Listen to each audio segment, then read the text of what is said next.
Bem-vindos ou bem-vindos a mais um episódio do VP Connect. Hoje estamos na presença de um empreendedor argentino, dado o contexto do evento de Smart Cities que está ocorrendo aqui em Curitiba, e eles vieram nos visitar aqui no escritório para a gente conversar um pouco sobre os projetos e os desafios que é empreender na América Latina. Então, estou aqui hoje com Federico Ramalho, fundador e CEO da startup Domótica de Argentina. Então, pessoal, para prestigiar, a nossa Latinoamérica, vamos falar um pouco em português, um pouco em espanhol, porém teremos subtítulo no vídeo.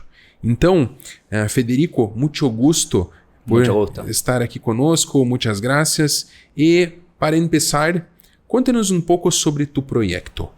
Primero que nada, gracias por el espacio, mucho gusto. Mi proyecto se basa en automatizaciones de casas y edificios. La startup se basa en automatizar todo lo que es vivienda en el hogar, en un edificio empresarial y, llegado al caso, situaciones de servicios urbanos.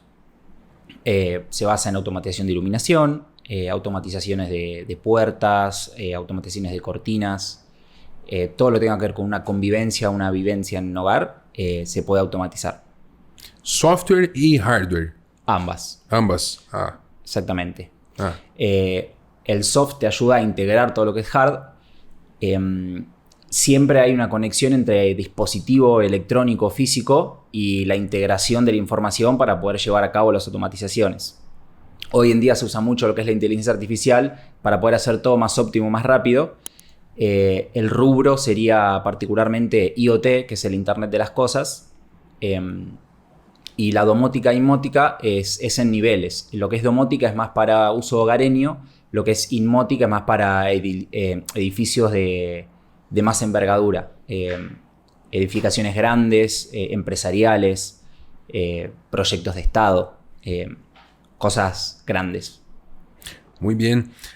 Muito interessante, e dentro desse contexto que nós vivemos hoje, como você falou, tecnologia, inteligência artificial, automação de espaços, principalmente os privados, então seja de cunho residencial ou profissional, não tem como fugir disso hoje em dia. Nós ficamos vinculados a isso e lógico que para desenvolver esses projetos temos vários desafios, principalmente para quem opera na América Latina, a questão burocrática, de regulamentação. Então, Federico, qual foi o maior desafio que enfrentaram ao empreender na América Latina e como lo superaram? E, se puderes, conte-nos um pouco sobre quais foram os principais retos legais a los que enfrentou durante o desenvolvimento de seu projeto. Perfecto. Los más grandes problemas radican legales y burocráticos. Realizar los trámites. El proceso de realizar un trámite a veces lleva mucho tiempo. El gran problema es la demora en solucionarlo, más de no conseguirlo. Lo que se tarda es en el tiempo de poder llevarlo a cabo. Ese es uno de los más grandes problemas. La solución se basa en insistencia y paciencia. No es algo imposible, pero sí hay que estar en el día a día insistiendo en que se logre, persiguiendo ese trámite, ese proceso. Por el otro lado tenés conseguir materiales o recurso humano. Lo que es materiales, muchas veces lo que es proveedores tardan en entregarte los productos, y también es orden burocrático y legal el tema de cantidades y precios, manejar volúmenes, estimar bien los tiempos y las locaciones, cómo conseguir eso. Principalmente radica ahí el problema. La solución siempre es paciencia y volver a insistir en ese proceso que querés cumplir. Principalmente quando depende de terceiros, Então você depende de terceiros para obtenção dos hardwares, como você falou, o software, enfim, tudo que envolve outras partes que orbitam o seu projeto, com certeza dificulta. E sobre os principais retos legais, a burocracia, como você falou, regulamentação, como a automação envolve muito dados pessoais, tem aqui no Brasil nós temos a Lei Geral de Proteção de Dados, então a gente tem realmente esse cuidado, né, quando a gente desenvolve esse tipo de projeto, né, e eu com certeza imagino que vocês enfrentaram isso também, né, sobre dados pessoais, né? Sí, muy buena pregunta, muy buen planteo. Siempre se cuida el dato. Lo que es automatización, siempre tenés un dato de entrada, un procesamiento y una actuación, un actuador que te ejecuta una acción. En eso siempre es todo local, todo va al cliente, nunca se manipulan datos de afuera de eso. Todo lo que es hoy en día con la inteligencia artificial, todo lo que es reconocimiento de facial, dactilar, si es algo muy puntual, se pide autorización para el proyecto de esa manipulación de datos, si no, no se lleva a cabo ese proceso.